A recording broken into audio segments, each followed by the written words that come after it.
ቶሎ ብለን ወደ ዮሐንስ ራእይ ምዕራፍ 1 ላይ እንሄዳለን። ዮሐንስ ራእይ ምዕራፍ 1 ላይ ዛሬ ያው የምንካፈለው ነገር ስለ እግዚአብሔር ኢንካውንተር ነው ብያቸዋለሁ። ኢዮብን ኢንካውንተር ያደረገውን እግዚአብሔር ሌሎቹንም የእግዚአብሔር ሰዎች እንዴት ኢንካውንተር እንዳደረገ ቶሎ ብለን ትንሽ እናልፍና ከዛ በኋላ ወደ ጸሎት ነው የምንገባው። እግዚአብሔር እኛንም ኢንካውንተር እንዲያደርገን አሜን።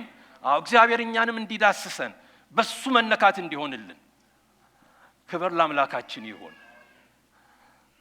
ለዛ በሕዝቅኤል መጽሐፍ ላይ በምዕራፍ 2 ቁጥር 2 ላይ ሕዝቅኤል በምርኮኞች መካከል ሳለሁ ይላል።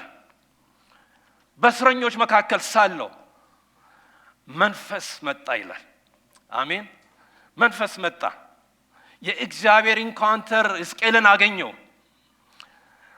ይሄ ምርኮኞች የሚለው ቃል ወገኖች ሆይ ካሰባችሁት ታስራችሁ የምታውቁ ሰዎች፣ በእስር ቤት ውስጥ የነበራችሁ ሰዎች ስለ እስር ቤት ምናልባት ብዙ ልታውቁ ትችላላችሁ። በስደት የነበራችሁ ሰዎች፣ በችግር ውስጥ የነበራችሁ ሰዎች በምርኮኞች መካከል ሆኖ ሳለ በዛ በ70 ዓመት በግዞት ውስጥ በነበሩበት ዘመን ሳለ ካህን የነበረ ሰው እግዚአብሔር ለዚህ ጥሪ የጠራው ሰው ያለ ሳለ ወገኖች ሆይ የእግዚአብሔር መንፈስ ወደ ሕዝቅኤል መጣ እና ምን አለ? በመንፈስ የእግዚአብሔር መንፈስ ካልመጣ ሰውን ምንም ሊያደርግ አይችልም። በምርኮኞች መካከል ብዙ ሰዎች ታስረዋል። ብዙ ሰዎች በእስር ቤት ውስጥ ናቸው ያሉት። ነገር ግን እግዚአብሔር ለሕዝቅኤል ተገለጠለት። ከዛ በኋላ ምን ሆነ? ሰማያት ተከፈቱ። አሜን። የእግዚአብሔር ኢንካውንተር ሲመጣ ሰማይ ይከፈታል። የእግዚአብሔር ኢንካውንተር ደግሞ ካሌለ ሰማይ ይዘጋል። ወገኖቼ ዮሐንስ ራእይ ላይ ዮሐንስ በፈጥሞ ደሴት ውስጥ እያለ 3 ቁጥሮችን ነው የምናነበው እዚህ ላይ ምዕራፍ 1 ቁጥር 10ን ምዕራፍ 1 ቁጥር 12ን እና 17ን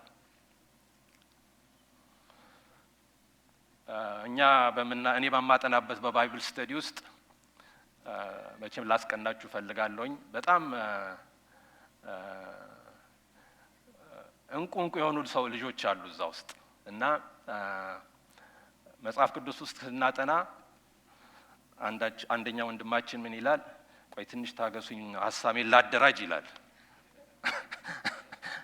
እና በቃ ፈርዝ ላስይዞና ቶሎ ቆይ ትንሽ ሐሳቤን ላደራጅ እስከምናገር እንትን አድርጉኝ ይላልና አይ ላይክ ኢት በጣም ደስ ይላል። እና እዚህም ላይ እኔን ታገሱኝ። እንግዲህ ሶስት ነገሮች ነው እዚህ ዮሐንስ ራእይ 1 ላይ ልናገር የፈለኩት 3 ሐሳቦች ነውና መቼም መጽሐፍ ቅዱስ ስታጠኑ ታውቃላችሁ። እና መጽሐፍ ቅዱስ አሁን ቤተክርስቲያን በጣም ፕሮሞት እያደረገች ነው ይሄንን እና እግዚአብሔር የሚናገርበት ትልቁ ዋናው ነገር የቤት በኩል ነው። በዚህ በቃል ውስጥ ነው።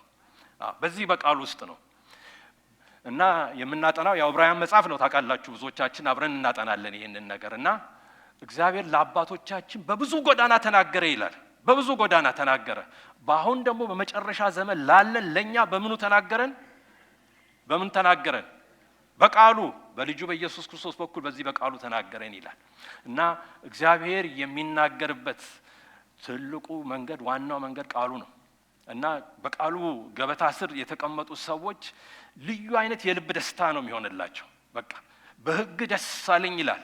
ቃልህ እንደ ወለላ ይጣፍጣል ይላል እና አይ ዶንት ኖ በግላችን እናጠናለን፣ ግን በህብረት ደግሞ ቁጭ ብለን ስናጠና ቃሉ በቃ ልዩ አይነት የእግዚአብሔር መገለጥ ይመጣል። በአንደኛው እህታችን በአንደኛው ወንድማችን እግዚአብሔር የሚያፈሰው ሸክም ይሰጣል አንዳችን ለሌላችን እና ይህንንም ጥናት ያዘጋጁ ወንድሞች እህቶች ጌታ ይባርካቸው።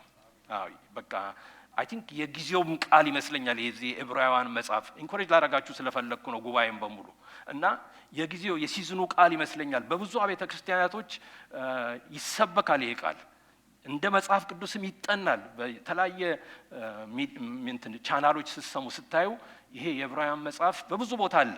በጆሮ ትሰማላችሁ። ልክ ነኝ አይደለም?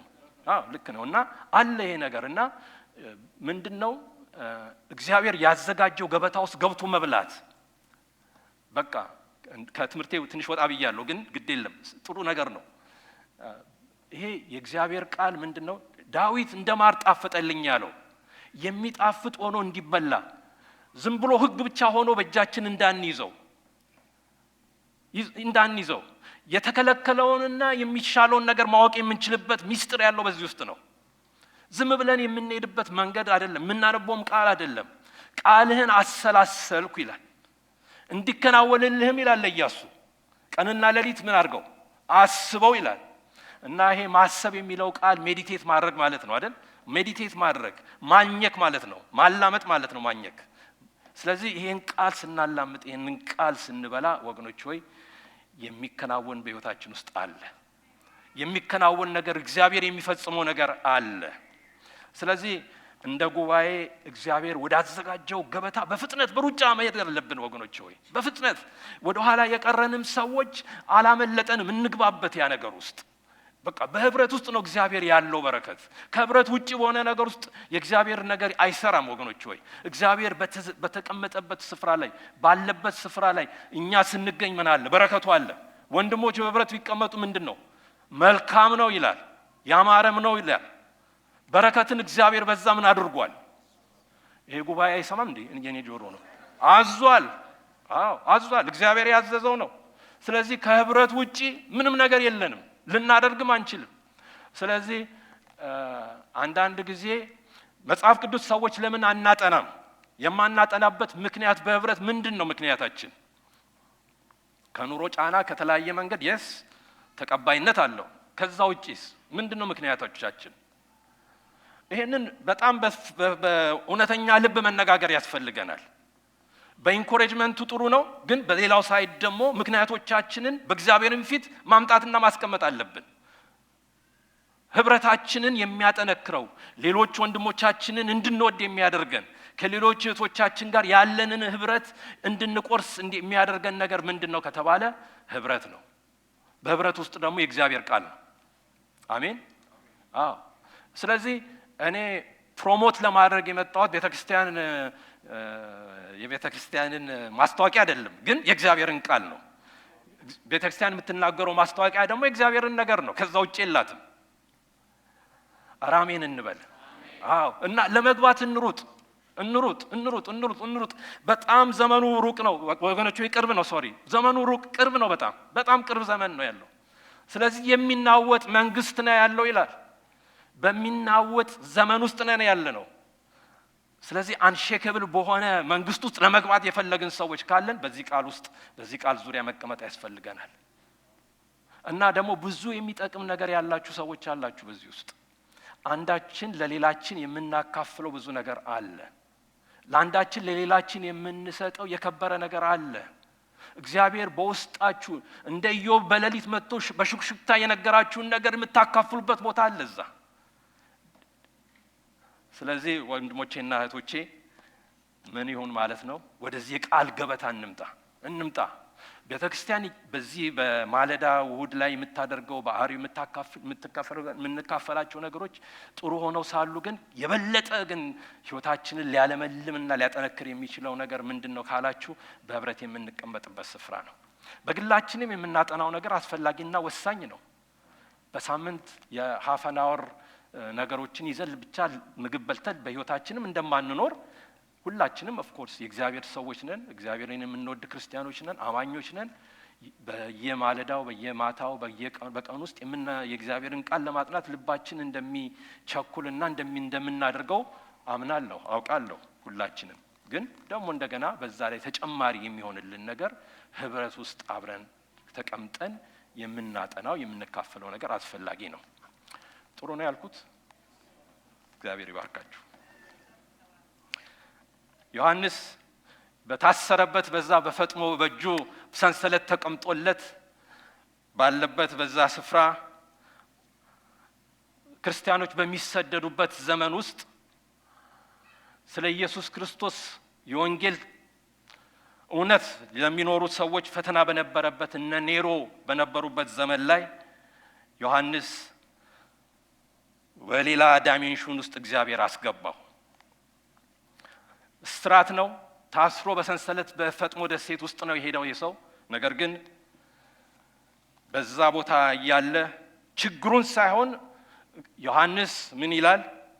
በዛ በፈጥሞ ደሴት በነበርኩበት ጊዜ ይላል በጌታ ቀን በመንፈስ ነበርኩኝ ይላል። በመንፈስ ነበርኩኝ። ቁጥር 10 በኋላይም የመለከት ድምጽ የሚመስል ታላቅ ድምጽ ሰማሁ።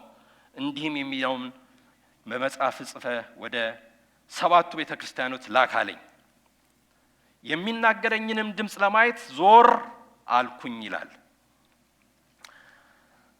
ዞር ብዬ 7 የወርቅ መቅረዞችን አየሁ ብሎ ስለ ኢየሱስ ክርስቶስ ያየውን ይናገርና ቁጥር 17 ላይ ባየሁትም ጊዜ እንደሞተ ሰው ሆኜ በእግሩ በታች ወደቅኩኝ ይላል።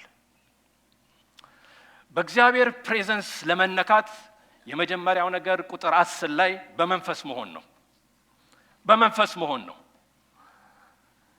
የብዙ ሰዎች የኛ ችግር ምንድነው ካላችሁ የሁላችንም ችግር በእግዚአብሔር ፕሬዘንስ መነካትን የማይፈልግ ሰው የለም። ከእግዚአብሔር ጋር ኢንካውንተር ማድረግ የማይፈልግ ሰው የለም። እግዚአብሔርን ማየት የማይፈልግ ሰው የለም።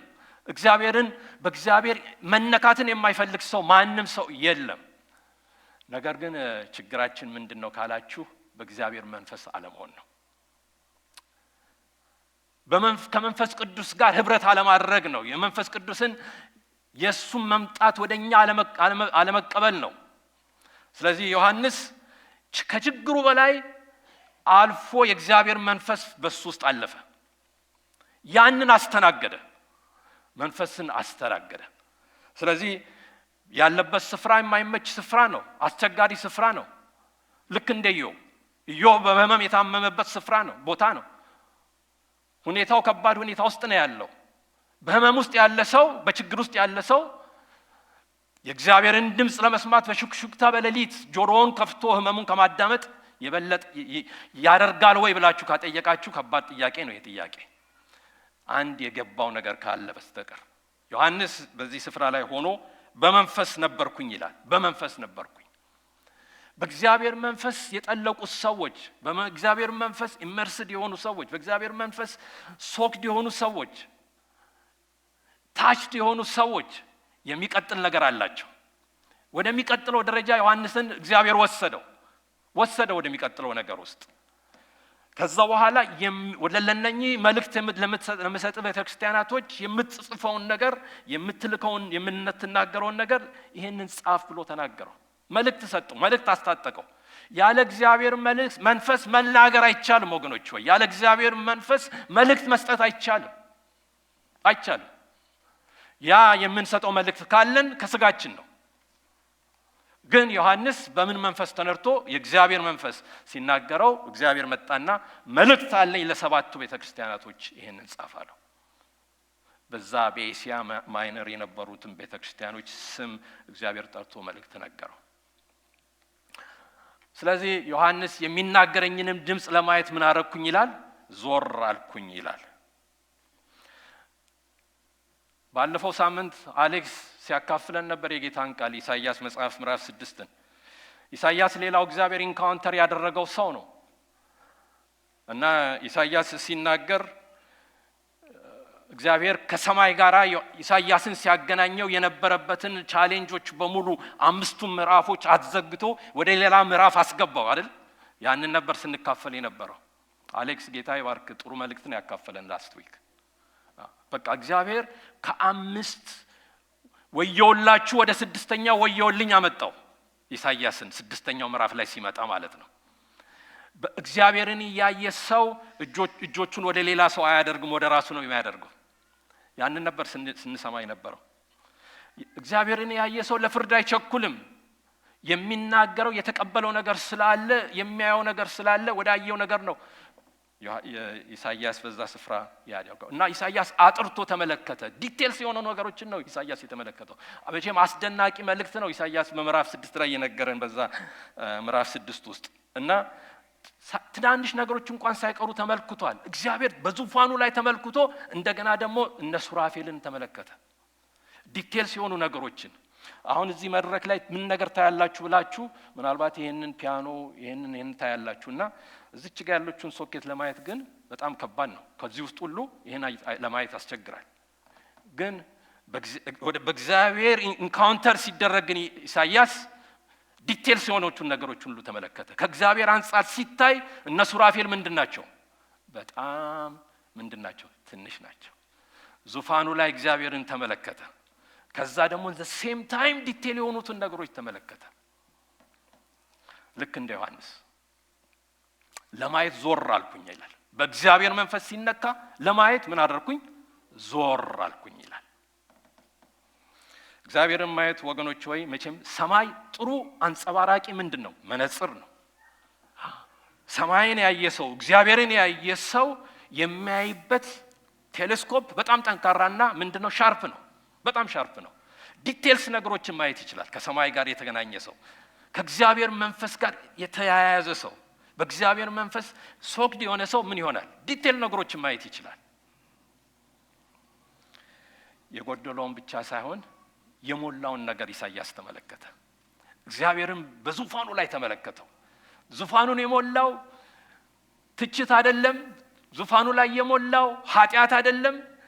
ዙፋኑ ላይ የሞላው ምንድነው? ጎደሎ ነገር አይደለም፣ የሞላ ነገር ነው። ኢሳይያስ የሞላ ነገር ተመለከተ። እግዚአብሔርን ማየት ወደ ሞላ ነገር ይከተናል። ሌላው ኢሳይያስ ያው እንዳልኳችሁ ከወየወላችሁ ወደ ወየወልኝ የሚያመጣ የእግዚአብሔር መንፈስ ነው። ወደ ኮንቪክሽን የሚያመጣው እግዚአብሔር መንፈስ ነው። በእግዚአብሔር መንፈስ ያልተነካ ሰው ኮንቪክሽን የለውም። ኮንቪክሽን የለውም። ወቃሽ ብቻ ነው የሚሆነው። ወደ ራሱ አይመጣም። ወደ ራሱ መወቀስ ውስጥ አይመጣም። በጣም የሚያስገርመኝ ቃል አለ በሉቃስ ምዕራፍ 22 ቁጥር 62 ላይ ጴጥሮስ 3 ጊዜ ጌታን ከካደ በኋላ ኢየሱስ ክርስቶስ ሲመለከተው በግቢ ውስጥ ሆኖ የተናገረው ቃል ትዝ ብሎት ምን አለ? ወጥቶ ምርር ብሎ አለቀሰ ይላል። ምርር ብሎ አለቀሰ የሚል ቃል አለ። ጴጥሮስ ኮንቪክትድ ሆነ፣ በጣም ተጸጸተ። ወገኖቼ የእግዚአብሔር መንፈስ ሲመጣ ነው ወደ ጸጸት ውስጥ የሚከተን፣ ወደ መጸጸት ውስጥ ወደ ንስሐ የሚመልሰን የእግዚአብሔር መንፈስ ሲመጣ ነው። ኢሳይያስ እስከዛ ድረስ ወዮላችሁ ነበረ፣ ወደ ሰዎች ፍርድ ነበር እጆቹን የሚያደርገው። ግን የእግዚአብሔር መንፈስ ሲመጣ ምን አደረገ? ወደ ራሱ ተመለከተ እና ጴጥሮስም የሚያስገርም ነው። 3 ጊዜ ክዷል ጌታን። ግን በመጨረሻ ጌታን ፊት ለፊት ጌታ ሲመለከተው አየና ምን አለ? ትዝ አለው እግዚአብሔር ጌታ የተናገረው ቃል። እግዚአብሔር ወደዚህ ማስተዋል ያምጣን። ወደዚህ ማስተዋል ያምጣን። እግዚአብሔር በተለያየ መንገድ የሚናገረንን ቃል ትዝ ሲለን ወደ ምን ያመጣናል? ወደ ንስሐ ያመጣናል። ራሳችንን ወደ መመልከት ያመጣናል።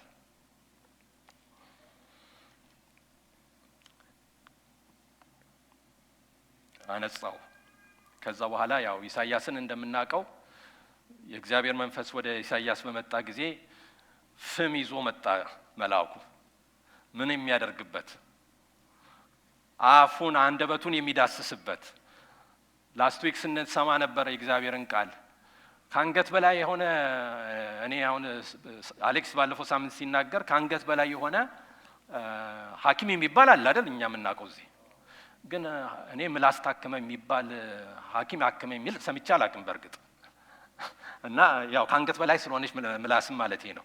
ጆሮ ይታመማል፣ አይን ይታመማል፣ ራስ እንደዚህ ይታመማል እና ሐኪሞች ያክሙታል ያንን። ምላስ ግን እኔ ሆስፒታል ሄዶ ምላሱን ታከመ የሚባል ሰምቼ አላውቅም በእርግጥ። እናንተ ሰምታችሁ ከሆነ እኔ እንጃ እስቲ የሰማ ሰው ካለ አላውቅም። እና ከአንገት በላይ የሆነ ሐኪም የሆነው ጌታ ነው። አሜን። የዚህን የኢሳይያስን አንደበት በረከሰባቸው ሰዎች፣ አንደበታቸው በረከሰባቸው ሰዎች የኔም አንደበት ረክሷል ሲል ምን ይዞለት መጣ? እሳት። እስቲ እሳት በሉ። እሳት ይዞለት መጣ። በጉጠት ምን አደረገው? ያን ፍም የሆነ እሳት ይዞ መጥቶ ለኮስ አደረገው፣ ለኮሰው በቃ። እና ያ ከሱ ላይ የነበረው በሽታ ምን አደረገ? ተላቀቀ። ስለዚህ ወደ አንገት በላይ ሐኪም መሄድ አላስፈለገውም ኢሳይያስ። ወደ እግዚአብሔር ክብር ውስጥ ነው የመጣው። ወደ እግዚአብሔር መገኘት ውስጥ ነው የመጣው። እሱ ሲያገኘው ምን ሆነ? ፈውስ ሆነ በኢሳይያስ ውስጥ። ከዛ የሚያስገርም ነገር ነው በኢሳይያስ ውስጥ እግዚአብሔር ያደረገው። እግዚአብሔር ማንን እልካለሁ አለ የሚል ድምጽ መጣለት። ከዛ በኋላ ምን አለ? ጥሪውን ለየ። ኢሳይያስ ጥሪውን ለየ። እኔን ላከኝ ብሎ ራሱን ፕሬዘንት አደረገ። ስለዚህ የሚልክ እግዚአብሔር ነው። ጥሪን የሚያሳይ እግዚአብሔር ነው። ሰው በጉልበቱ ተነስቶ የፍርድ ቃል ለመናገር አይችልም። ራሱን መጀመሪያ የተናገረው ቃል መልሶ ይወቅሰዋል። ግን እግዚአብሔር ለሌሎች ሰዎች እንዲናገር ጥሪ ሲሰጠው ለኢሳይያስ ከዛ በኋላ የሚናገርበትን አቅም ሰጠው፣ ድፍረት ሰጠው። በዛ መንፈስ ነው የሄደው ኢሳይያስ እንደምናውቀው። ዮሐንስ በዚህ በምዕራፍ 1 ላይ እንዳየነው ለማየት ዞር አልኩኝ ይላል። ለማየት ዞር አልኩኝ። ዞር ባለ ጊዜ የተመለከተው ኢሳይያስ እንዳየው ኢየሱስ ክርስቶስን ደግሞ ዮሐንስ አየ እና የሰው ልጅ የሚመስል አየው። እሱም እስከ እግሩ ድረስ ልብሱ የለበሰው ደረቱም በወርቅ መታጠቂያ የታጠቀ ነበር ይላል። እግዚአብሔርን ያየ ሰው ወገኖች ሆይ ሌላ ክፉ ነገሮችን የሚመለከተው እግዚአብሔርን ነው። የሰዎችን ኃጢአት አይመለከትም። እግዚአብሔር ሲመለከት የሚመለከተው በእግዚአብሔር መንፈስ የተሞላ ሰው የሚመለከተው ስዕሉ ትልቅ ነው። ጌታን ነው የተመለከተው። ኢሳይያስ እግዚአብሔርን ተመለከተ፣ ዮሐንስ ጌታን ተመለከተ። መቼም እግዚአብሔር ኢንካውንተር ያደረጋቸው ሰዎች በዚህ በቃሉ ውስጥ ብዙ ናቸው። ሁሉንም ልናነሳ አንችልም። ግን በጣም የሚያስደንቀኝ ሰው ሌላው ያዕቆብ ነው። ያዕቆብ በዘፍጥረት 32 ላይ ብዙ ዘመኑን በማጭበርበር የኖረ ሰው፣ በሩጫ የኖረ ሰው፣ የወንድሙንም ነገር ወስዶ ለራሱ ያደረገ ሰው፣ ነገር ግን እግዚአብሔር አንድ ቦታ ላይ ተገናኘው። በዛ ስፍራ ሲገናኘው በዘፍጥረት 32 ላይ እግዚአብሔርን ምን አለ? ፊት ለፊት አየሁት፣ ሰውነቴ ምን አለች? ድና ቀረች አለ። ሰውነቴም ድና ቀረች። ስለዚህ ያንንም ስፍራ ምን ብሎ ጠራው ይላል? ጴንኤል ብሎ ጠራው። ጴንኤል ብሎ ጠራው። ሰውነቴ ድና ቀረች። ምክንያቱም እግዚአብሔርን ምን አደረኩት? ፊት ለፊት አየሁት። ስትራክቸሩን እግዚአብሔር ቀየረው፣ ነካው። የጭኑን ሹልዳ ሰበረው። የማያስፈልገውን ነገር ከሱ ህይወት ውስጥ እግዚአብሔር ኢንካውንተር ሲያደርገው። ለዚህ ነው ቅድምም ኢዮብን ስናነሳ መጽሐፉን ሲጨርስ ምዕራፍ 42 ላይ ሰምቼ ነበር አለ። መስማትን ሰምቼ ነበር፣ አሁን ግን አይኔ አየች። አይኔ አየች። ስለዚህ ምን አለ ኢዮብ? ራሴን ምን አደርጋለሁ? እንቃለሁ አለ። ከዚህ በኋላ ራሴን እንቃለሁ፣ በአፈርና በአመድ ላይ ተቀምጬ ምን አደርጋለሁኝ? እጸጸታለሁ አለ። ወደ እግዚአብሔር ማየት ሲመጣ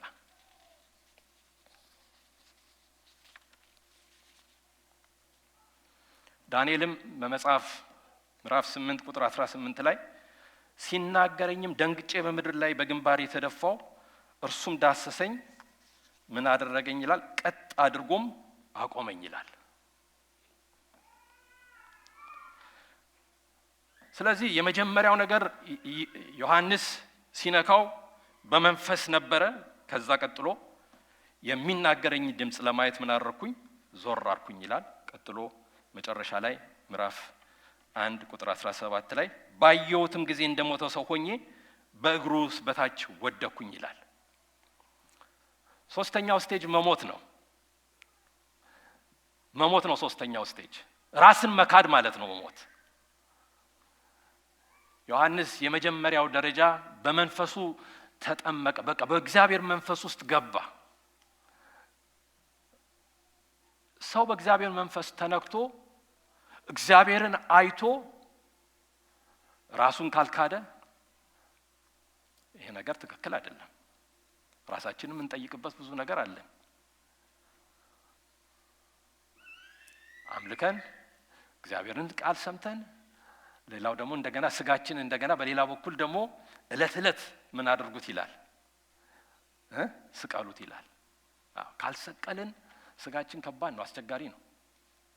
ስለዚህ ዮሐንስ በእነኚህ ሁኔታዎች በኋላ እንደሞተ ሰው ራሱን አገኘው።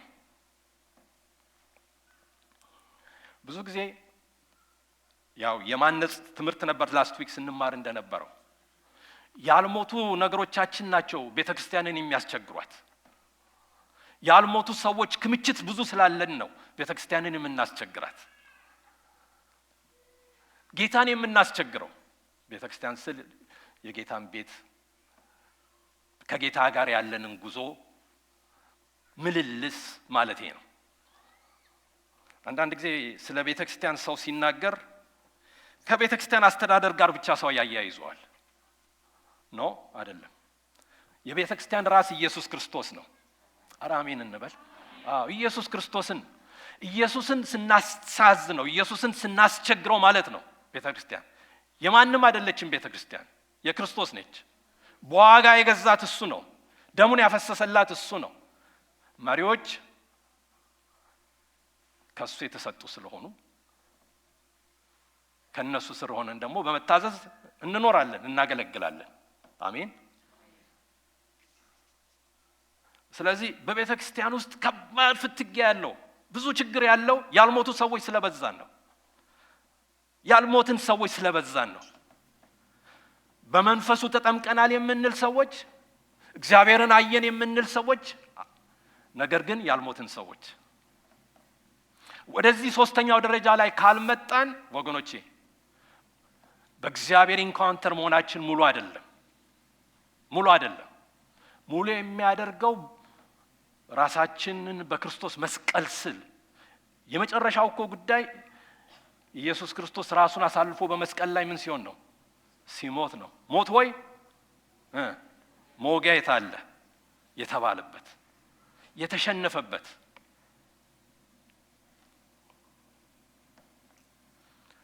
እዛ ደረጃ ላይ ቤተክርስቲያን ስላልመጣች አማኞች ስላልመጣን ብዙ ሁላችንም ብዬ ለመጠቅለል አልችልም። ሁላንም ቤተክርስቲያን በዚህ እንትን ውስጥ ማስቀመጥ አልችልም። ግን የብዙዎቻችን ችግር ስለሆነ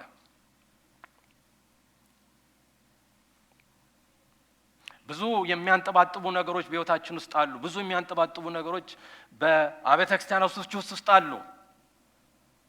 አሮጌው ነገሮቻችን ብዙ ነገር ስለሚያስቸግሩን ጌታ ኢየሱስ ክርስቶስ በወንጌል ላይ እንደተናገረው በማርቆስ 2 ላይ በአሮጌ አቁማዳ አዲስ ወይን ጠጅ ቢያስቀምጥ ያ ምን ይሆናል? ይፈነዳል፣ አይጠባበቅም ይላል። አቁማዳ ሲሰራ የሚሰራው በምንድን ነው እናውቃለን አይደል? አቁማዳ ከእንስሳ በሆነ ቆዳ ነው። መጀመሪያ አቁማዳው ለመሰራት እንስሳው ምን መሆን አለበት? ሳክሪፋይስ መሆን አለበት፣ መሞት አለበት። በጠርሙስ ያለ ክርስትና በጠርሙስ ውስጥ በላስቲክ ውስጥ ያለ ህይወት ከሆነ ወገኖች ሆይ አስቸጋሪ ነው። ስለዚህ አቁማዳው መጀመሪያ ለመሰራት አቁማዳ ለማበጀት መጀመሪያ ምን መሆን አለበት? የእንስሳ ሳክሪፋይስ መደረግ አለበት። ህይወታችንም እንደዛ ነው። መጀመሪያ መሞት ያስፈልጋል። ይሄ ንጹህ የሆነ ወይን ጠጅ መጥቶ ለብዙ ጊዜ እንዲቀመጥ የሚያደርገው እንዲሸከም የሚያደርገው ሊክ እንዳያደርግ የሚያደርግ አዲስ አቁማዳ ያስፈልጋል። አዲስ ማንነት ያስፈልጋል። ባሮጌው ነገራችን ውስጥ ሁሉ ጊዜ ምን የሚሆን ነገር አለ? የሚንጠባጠብ ነገር አለ። ምን ያደርጋል? አንዳንድ ጊዜ እንደውም ምን ይላል? አቁማዳው ይፈነዳል። ዘሌዋውያን ምዕራፍ 26 ቁጥር 10 ላይ በጣም ከዚህ ጋር የሚያያዝ ቃል አለ። ከአዲሱ በፊት አሮጌውን እህል አውጥታችሁ ምን ታረጋላችሁ? ትበላላችሁ ይላል። አሮጌው ነገር ሳይወጣ አዲሱ ጎተራ ውስጥ መግባት አይችልም። ጎተራ ውስጥ መግባት የሚችለው አሮጌው እህል 6 ዓመት ከበሉ በኋላ ለ7ኛው ዓመት አዲስ የሆነውን እህል ለማስገባት በዛ ጎተራ ውስጥ ያንን አሮጌ እህል ምን ማድረግ አለባቸው? ማውጣት አለባቸው። እና ጎተራውን የሞላው ነገር ሲበዛ ወገኖቹ አሮጌ ነገር ሲበዛ አዲሱ እህል የሚገባበት ቦታ የለውም። ስለዚህ ምን አለ ዘሌዋውያን መጽሐፍ ላይ አሮጌውን እህል ከአዲሱ በፊት አውጥታችሁ ትበላላችሁ። አሮጌው ነገራችን ነው ብዙ ነገር ከባድ የሆነብን ነገር። ለዚህ ነው ደቀ መዛሙርቱ ስለ ጾም ባለፈው ሳምንትም ስንሰማ ነበር። ደቀ መዛሙርቱ ይሄንን በማርቆስ ምዕራፍ 2 ላይ ያለውን ቃል ሲናገር ደቀ መዛሙርቱ ያንተ ደቀ መዛሙርት ለምንድን ነው የማይጾሙት አሉት ፈሪሳውያን። የዮሐንስ ደቀ መዛሙርት ይጾማሉ፣ እኛ እንጾማለን፣ ያንተ ደቀ መዛሙርት ለምንድን ነው የማይጾሙት? የመሞት ሚስጥር ስላልገባቸው ፈሪሳውያን ቅድም ሳሚ እዚህ ጋር ሲጸልይ እንደነበረው በምን ስልጣን ቃል ነው የምትናገረው? እነኚህ ሰዎች ይሄን ቁልፍ ይዘዋል፣ የቤተ ክህነቱን ቁልፍ ይዘዋል። ካህናቶች ናቸው። ኢየሱስን በመንገድ ላይ በጣም ያስቸገሩት የነበሩት ማን ናቸው ቢባል በመጽሐፍ ቅዱስ ውስጥ ፈሪሳውያን ናቸው። እና ሁል ጊዜ ጌታ በሄደበት ቦታ ሁሉ ምንድን ነበረ? ቻሌንጅ ነበረ በቃ የሚያደርጉት። እና ቻሌንጁ ደግሞ ምን አይነት ቻሌንጅ ነው? ጥሩ አይነት ቻሌንጅ ሳይሆን ከሃይማኖት ቅናት የተነሳም ሆኖ ነገር ግን ከራሳቸው አንፃር ነበረ የሚያዩት፣ ህግን ብቻ በመጠበቅ ጸጋ የሚባል ነገር በፍጹም የሌለበት። ስለዚህ ሙሽራው ከናንተ ጋር ያለ መጾም አያስፈልጋቸውም ማለት። ስለዚህ ከዛ በኋላ ነው ይሄንን ስለ አቁማዳው የሚናገረው ኢየሱስ በዚህ ምዕራፍ ላይ። እና ባሮጌ አቁማዳ ማንም ሰው ምን አዲስ ወይን ጠጅ ቢያስቀምጥ አለ ምን ያደርጋል? ይፈነዳል ወይ ደግሞ ይፈሳል አለ። ስለዚህ የመሞት ጉዳይ በጣም ወሳኝ ነገር ነው ልላችሁ ነው። ዮሐንስ ወደዚህ ኢንካውንተር ሲመጣ የመጨረሻው ሶስተኛው ደረጃ ላይ ያለው ቁጥር 17 ላይ እንደሞተ ሰው ሆኜ አለ፣ እንደሞተ ሰው ሆንኩኝ አለ። ስለዚህ ይሄ አሮጌ የሆነው ነገራችንን እግዚአብሔር ሊገፋው ይፈልጋል። አሜን። በዚህ ይሄ አዲሱ የወይን ጠጅ ፕሪዘርቭድ ሆኖ በደንብ ቆይቶ ሳይፈስ ለብዙ ሰው ጣዕም ሆኖ እንዲቀዳ ካስፈለገ የአቁማዳው መሞት የአቁማዳው መቀየር በጣም አስፈላጊ ነው። ግን አቁማዳ ቅድም እንዳልኳችሁ የሚሰራው ሳክሪፋይስ በሆነ እንስሳ ነው፣ በሚሞት እንስሳ ነው። እንስሳው ከሞተ በኋላ ቆዳው ተለብጦ ነው የሚሰራው።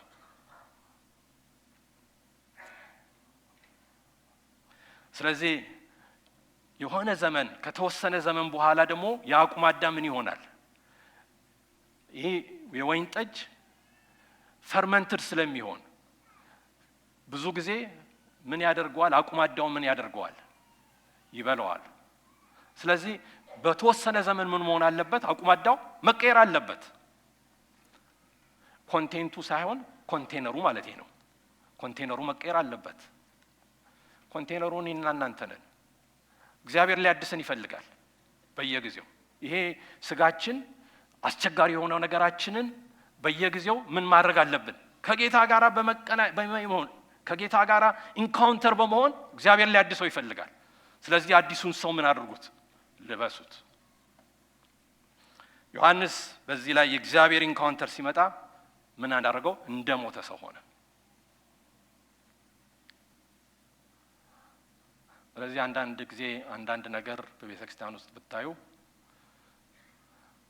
ሰውየውን እንደዛ እንዳትሉ ወይ ሴትዮዋን እንደዛ እንዳትሉ፣ ያልሞተ ሰው እኔን ብላችሁ ራሳችሁ ይሄ ያልሞተ ነገሬ ነው በሉ እንበል። ያልሞተ ነገራችን ነው ለካ እንደዚህ አንዳንድ ጊዜ ድምጽ ያለው። በቃ የሞተ ሰው ድምጽ የለውም። የሞተ ሰው የሚናገርበት አቅም የለውም። ወደዚህኛው ጥግ እንዳትወስዱት አባባሌን። ሐሳባችሁ ካለ መናገር ይቻላል። ግን ይሄ ባሮጌው ነገራችን ላይ ግን የምንናገረው ነገር አያንጽም። ኢሳይያስ እንደተናገረው አይደል? በቃ ለፍርድ ይቸኩላል። ከዛ በኋላ ግን የእግዚአብሔር መንፈስ መጥቶ ኢሳይያስን ሲያገኘው ወየውልኝ እንዳለ፣ ከዛ በኋላ ማን ልካለው እግዚአብሔር ሲል እኔን እንዳለ ወደዛኛው ነገራችን የሚከተን የተቀየረ ነገራችን ነው፣ አዲሱ ሰውነታችን ነው። አሜን። መልእክቴን እየጨረስኩ ነው። ዛሬ የእግዚአብሔር ኢንካውንተር ያገኘን። አሜን። እግዚአብሔር ኢንካውንተር ያገኘን። አሜን እንበል። የእግዚአብሔር ኢንካውንተር ያገኘን፣ የእግዚአብሔር መዳሰስ ያገኘን። እነ ሕዝቅኤልን ያገኘ፣ እነ ኢሳያስን ያገኘ፣ እነ ዮሐንስን ያገኘ፣ እነ ጳውሎስን በደማስቆ መንገድ ያገኘ የእግዚአብሔር ብርሃን በእኛ ላይ ይምጣ። ማንነታችንን የሚቀይር እግዚአብሔር እጅ ትምጣ። መዘምራን ወደዚህ ይመጣሉ ከፓስተር ቢኒ ጋር